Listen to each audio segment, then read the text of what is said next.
La Agenda Indie. ¿Cómo no?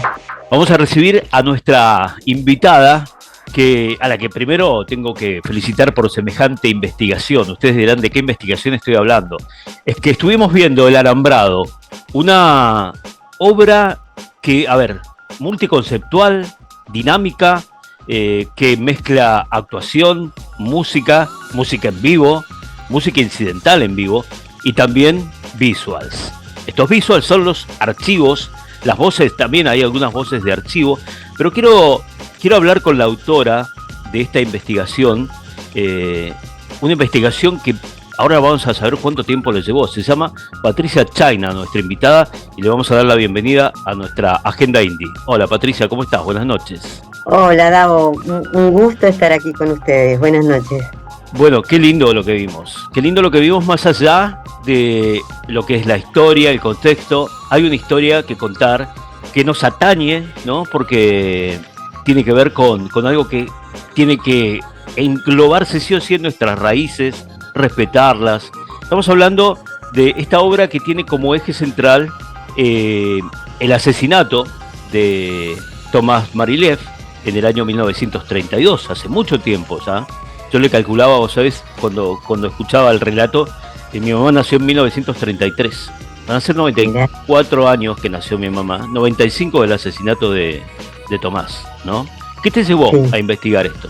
En principio, la necesidad de poder saber si lo que se sabía en la familia, que era al bisabuelo, es mi bisabuelo, ¿no? Pero le decimos el abuelo Tomás en la familia. Al abuelo Tomás lo mataron para quitarle el campo, se decía en la familia.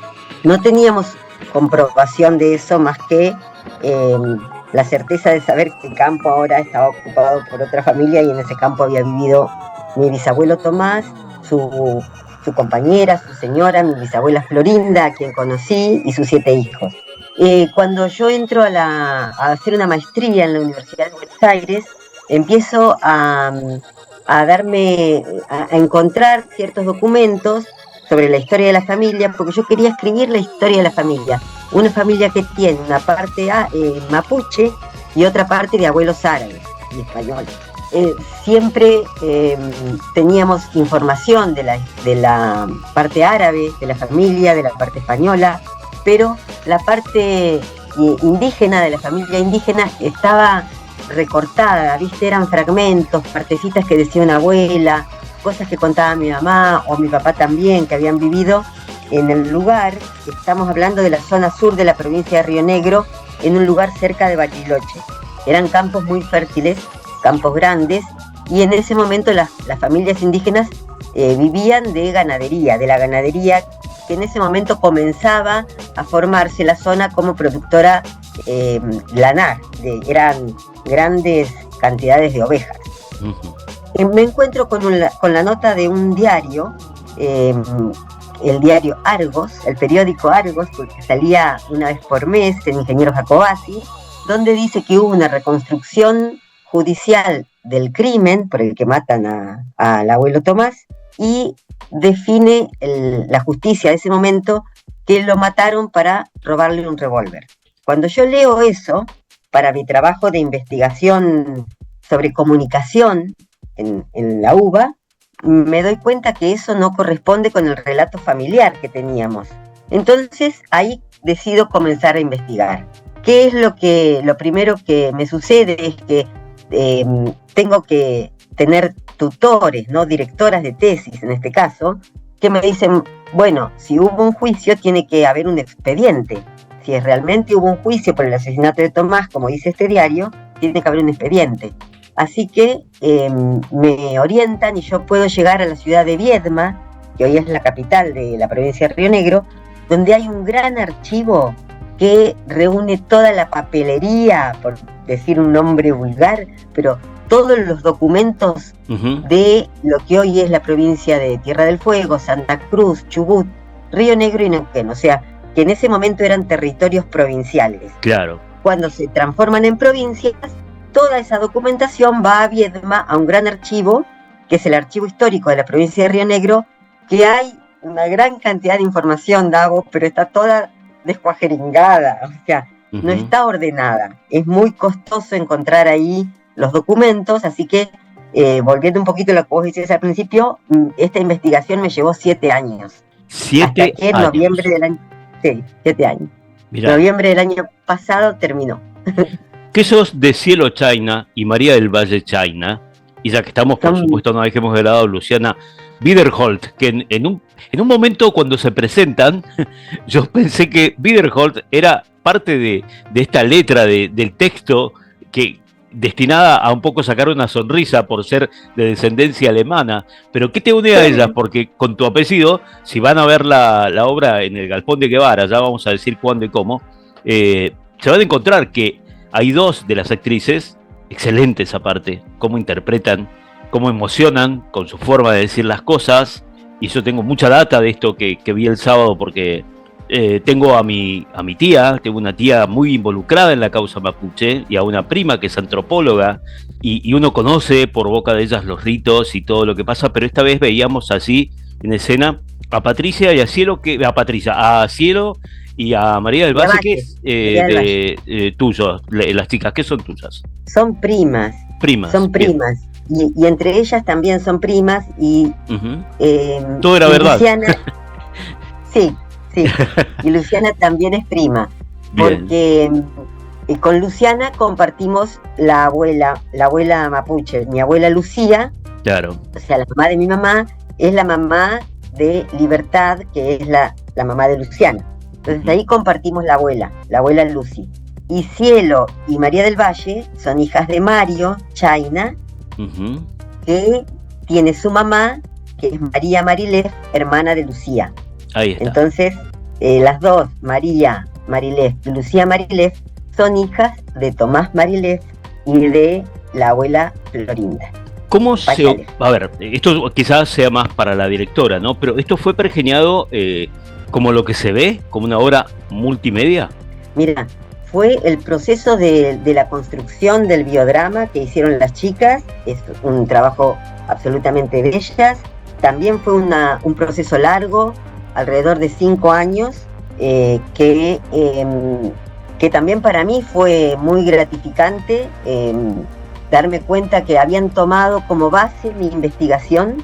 Yo empecé a hacer las investigaciones, como te decía, hace 7 años, y a los 2 años yo ya tuve, podríamos decir, el cuerpo de los datos, a partir de mis visitas al archivo. Eso fue publicado por una historiadora, doctora en historia, Pilar Pérez, que trabaja en la Universidad de Río Negro, y ella se dedicó a recopilar algunas investigaciones que tenían que ver con el archivo, con los archivos en general de Patagonia.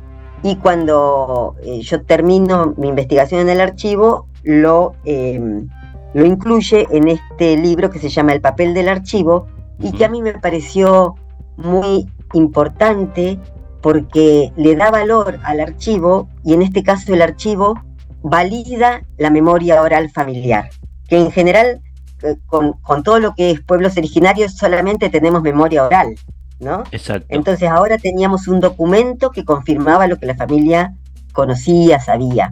Cuando ellas ven esta investigación, empiezan a avanzar ellas en su propia investigación sobre el reconocimiento de su identidad indígena.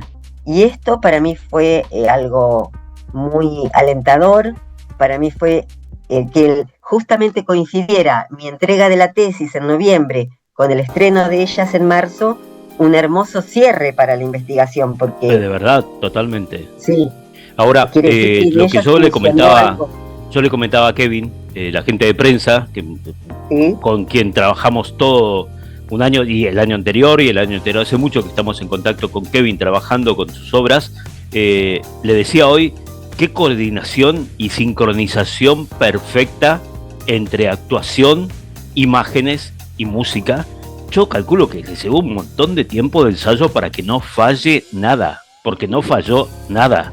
O sea, puede entrar un video a destiempo, puede pasar algo, que se olvide la letra de una de las actrices, puede pasar todo y no pasó. ¿Cómo se logró? ¿Tenés data de eso, Patricia? Mira, sé que el proceso fue de 5 años, que fue también muy importante cuando dieron con la directora, que es Catalina Krasnov, que es una amiga de ellas.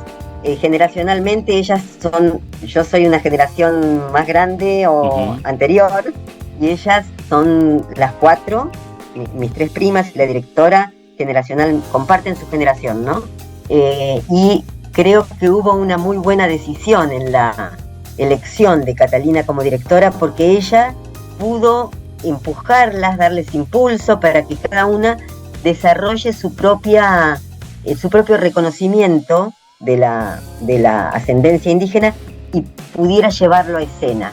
¿Viste? Se habla del colegio, de la educación, de la cuestión religiosa, se habla de cosas cotidianas de la vida de todos nosotros hoy en día, pero ellas logran tirar los hilitos como para que tanto ellas como el espectador puedan reconocer ahí de dónde viene el linaje de la familia indígena. Y eso me parece que sí que es un hallazgo de la directora, y bueno, y mucho trabajo de ellas anterior. Me contaban que, por ejemplo, se juntaban y un día traían fotos, otro día traían poemas, otro día traían historias que les contaban sus padres o sus madres. Hay una historia de la abuela española, ¿viste? Que les hace una canción. Sí. Ay, A mí, Patricia, me impactó mucho cómo, a ver, en algún momento volví a cómo se me enseñó la historia, ¿no? Y si bien sabemos todos quién fue Roca, y ya lo podemos analizar más crecidos, porque en esos momentos, al menos en mi generación, no se podía rebatir al profesor tanto. No estaba como bien visto que rebatieras a tu profesor, a tu docente, salvo que estuvieras en la universidad. Yo estudié periodismo y tuve otra formación no tan arraigada a lo que tiene que ver con la historia propiamente dicha, pero cuando te enseñan a Roca y la campaña del desierto, ¿no? Yo cuando escuché la objeción desde la escena de la obra a esto, me pareció brillante. O sea, esto es lo que tenemos que saber. Digo, desde argentinos, ¿no? Desde argentinos, desde criollos, respetando. Enseguida, ahora vamos a hacer un alto, pero enseguida yo te voy a plantear, a ver si vos me podés dilucidar una duda que a mí siempre se me plantea con este tema de los pueblos originarios, sobre todo los mapuches, entre Argentina y Chile. Enseguida lo vamos a charlar. Bueno. Quiero saber cuál es el primer tema musical que querés compartirnos, Patricia Chayna. Con ella estamos hablando y tenemos un rato largo para hablar todavía aquí en Agenda Indie.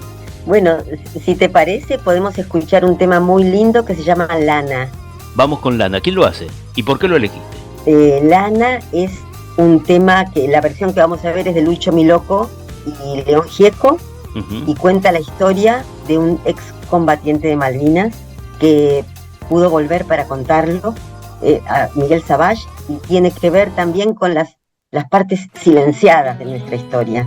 Como estamos en el mes de abril, también me pareció oportuno. Excelente. Y por la agenda de desmalvinización que tuvimos que sufrir como país cuando volvieron los soldados de la guerra, ¿no? Así es. Vamos a escucharlo. Está Patricia Chayna eligiendo la música ahora aquí en Agenda Indie. Me llama la atención esta coincidencia de lo que tiene que ver lo mapuche y también lo originario, pueblos originarios, integrantes de pueblos indígenas en la guerra de Malvinas, ¿no?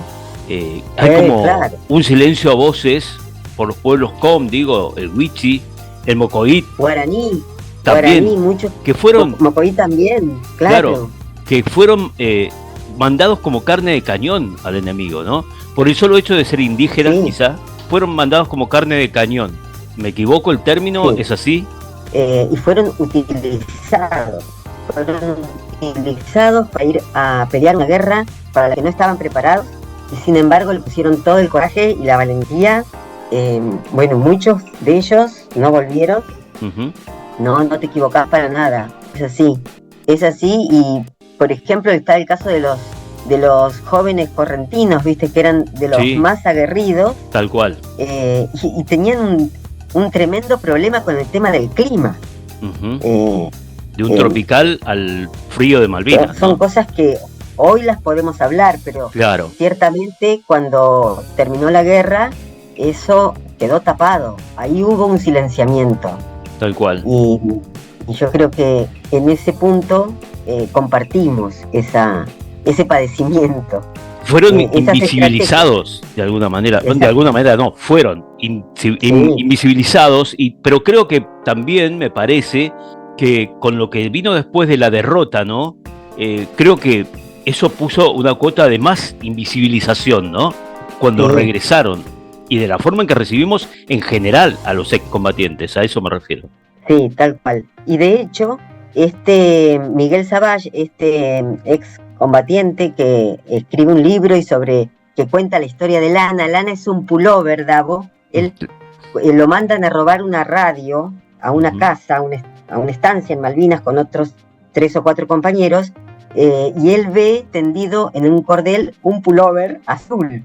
Eso es el eje de Lana. Claro. Y él dice que se salvó del frío por ese pullover azul y pudo volver 2 veces a Malvinas, y devolvió el pullover. Le devolvió el pullover a la hija del dueño del pullover, porque el señor ya no vivía. Qué maravilloso.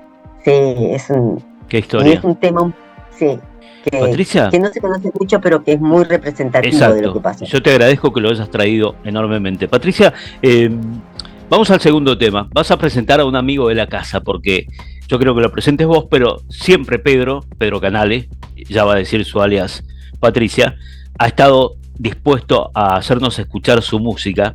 Habló puntualmente sobre el tema que va a elegir Patricia, y yo después le voy a contar a Patricia qué fue lo que sucedió cuando se eligió este tema para integrar la banda de sonido de una serie. Patricia, ¿cuál es el segundo tema que vamos a compartir escuchando música con vos en Agenda Indie? Se llama Quimei Neuquén, y la versión que me gusta es la de Chancha Vía, Circuito. Pedro Canale. Estamos hablando y escuchando música con Patricia Chayna, que también tiene su aporte porque ella sabe, porque veía la serie. ¿Veías la serie Breaking Bad, Patricia? La vi toda, y encima la empecé a ver cuando la daban por capítulos. Mirá, no en la época de las plataformas que decidís vos cuando la ves, claro. Claro, y me pareció muy...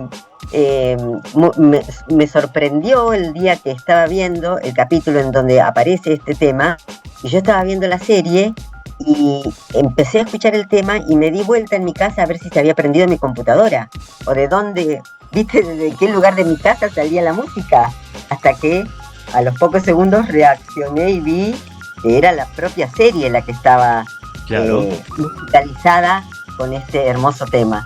Que bueno, creo que las series en los últimos años han tenido grandes avances. Uno es ¿no? El link con la música que levantó un montón el mundo seriado, el mundo de la ficción seriada. Exactamente, y más allá del paisaje que sea, la música, en este caso José Larralde, remixado por Chancha Vía Circuito, trasladado a un paisaje de México desértico, pero que uno dice, ¿y qué tiene que ver? Y no, y Pedro nos decía que evidentemente el concepto fue lo que marcaba el sonido de la música y a dónde se trasladaron los productores con la cabeza o el guionista para marcar ese escenario, ¿no?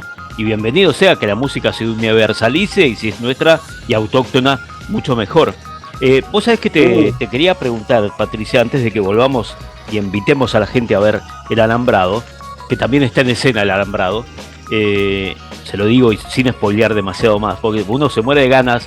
No les quiero ni decir de cómo te reciben ni qué te dan en la entrada, para que ustedes lo descubran, porque la verdad que para mí fue una experiencia, hay hasta una experiencia gastronómica, si se quiere, porque uno va a probar un sabor que aquí en Buenos Aires no sé si está tan tenido en cuenta, pero no quiero decir nada más. Ustedes vayan a la obra, se van a encontrar con algo que les obsequian para comer, que no lo han probado quizás nunca, como en mi caso, a pesar de que he estado cerca de ese fruto mucho tiempo.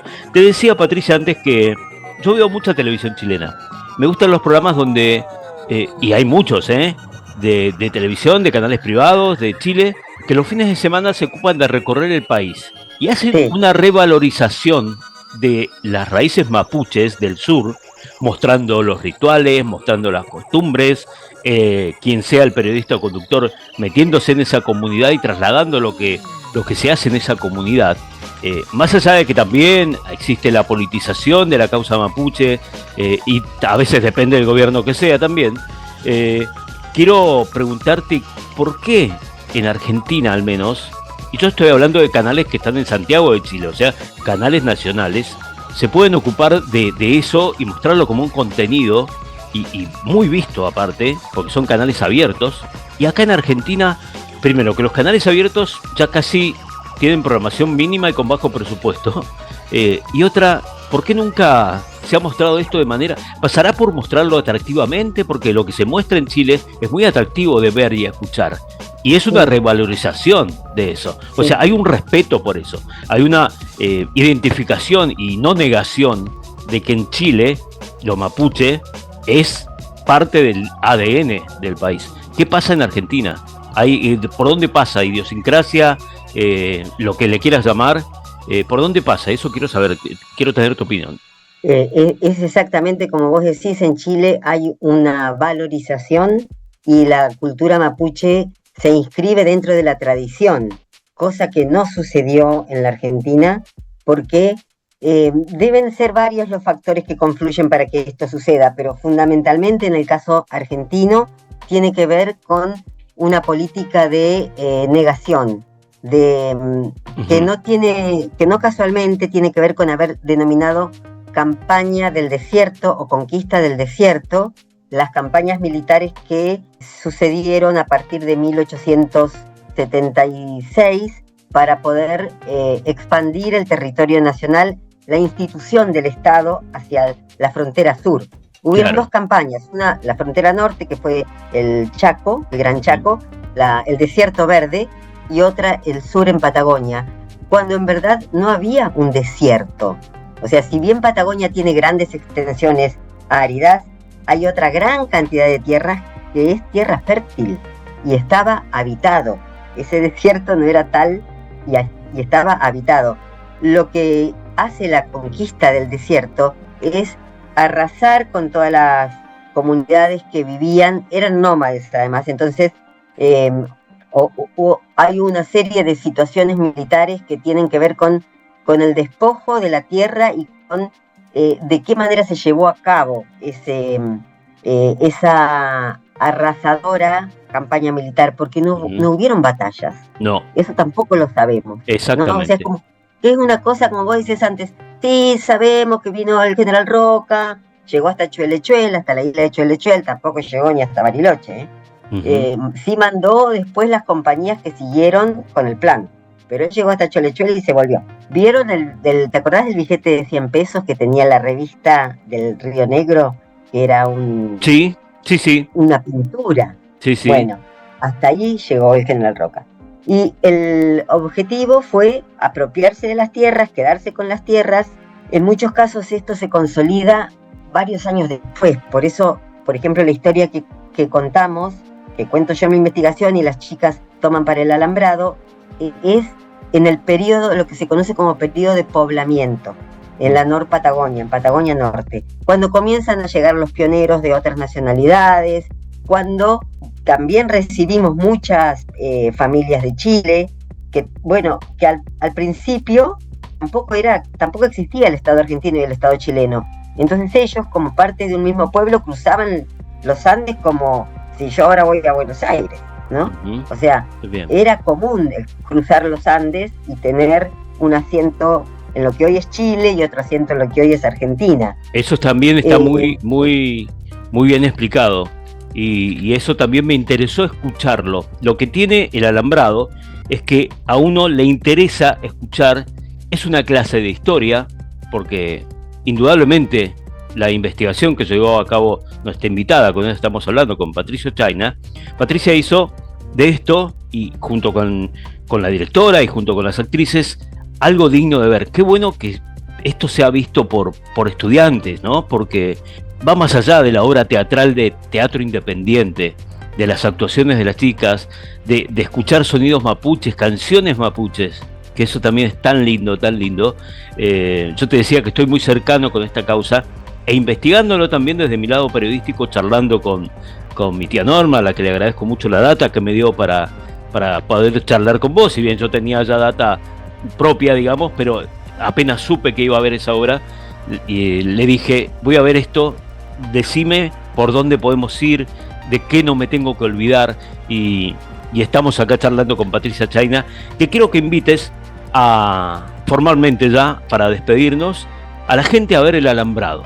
Van a ver un biodrama que cuenta la historia de una familia mapuche, en la voz de 3 de sus descendientas, porque son 3 jóvenes, 2 son actrices, pero otra no es actriz.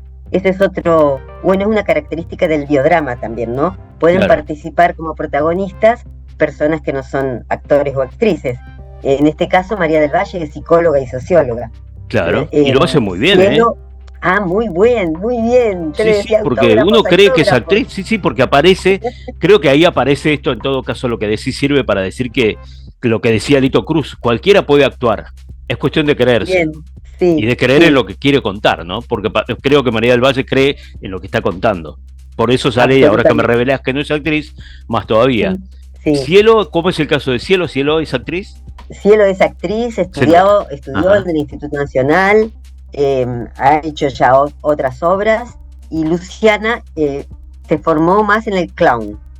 Entonces, bien.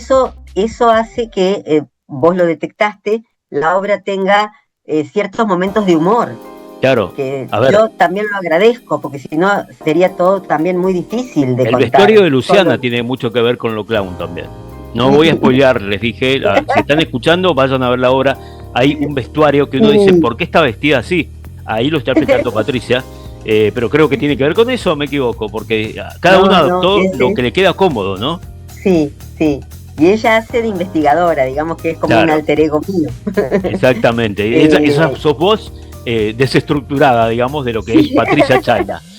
Porque digo, investigadora suena muy ampuloso, ¿no? Y muy protocolar, pero en realidad lo que hiciste fue meternos en una historia maravillosa, Patricia, con lo que has hecho, lo que han hecho todos, desde la directora, que por supuesto tiene un rol fundamental en esto, este logro del que yo hablé de la obra, que es una de las mejores cosas que he visto ya este año, porque uno va calificando, a fin de año está la entrega, creo que este año vamos a ser jurado de la entrega de los premios del Teatro Independiente, que se entregan por segunda vez, y me parece que esta obra lleva mucho para que tenga su mención y para que sea reconocida. Ojalá vuelvan también, ¿no? Porque esto no va a terminar, espero que no termine ahora en abril. ¿Cuándo las podemos ver, Patricia? ¿Te sabes la hora? Si no, te ayudo. Yo tengo la hora, pero quiero que lo digas vos. A ver, el sábado a las 19:30 en el Galpón de Guevara. Así es. Es una hermosa sala, como vos dijiste. Sí. A mí me encantó que vayan.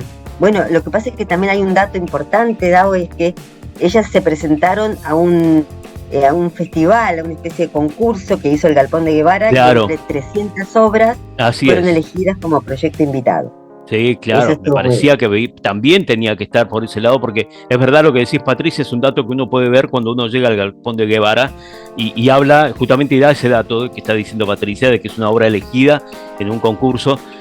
Sábado 19:30, estaba lleno el sábado pasado, así que yo que ustedes empiezo a tomar recaudos, porque estaba lleno el sábado pasado, y fue una experiencia multimedia increíble, buenísima. Así que, y les repito, van a probar algo que a lo mejor no tienen en sus manos siempre. Así que eso también tiene que servir como atractivo, porque tiene que ver con la obra y tiene que ver con la historia y la geografía donde nos lleva la obra. Patricia, gracias por haber pasado por Agenda Indie, fue hermoso tenerte. Muchas gracias a vos, a ustedes, a todo el equipo. Un gran abrazo. Y ya que estamos con Chancha Vía Circuito, vamos a escuchar de nuevo a Chancha Vía Circuito. Y esta vez el tema lo elegimos nosotros, pero creo que es el mejor cierre para la nota con Patricia Chayna, la autora de la investigación del Alambrado, en el Galpón de Guevara los sábados a las 7:30. Un beso, Patricia, gracias.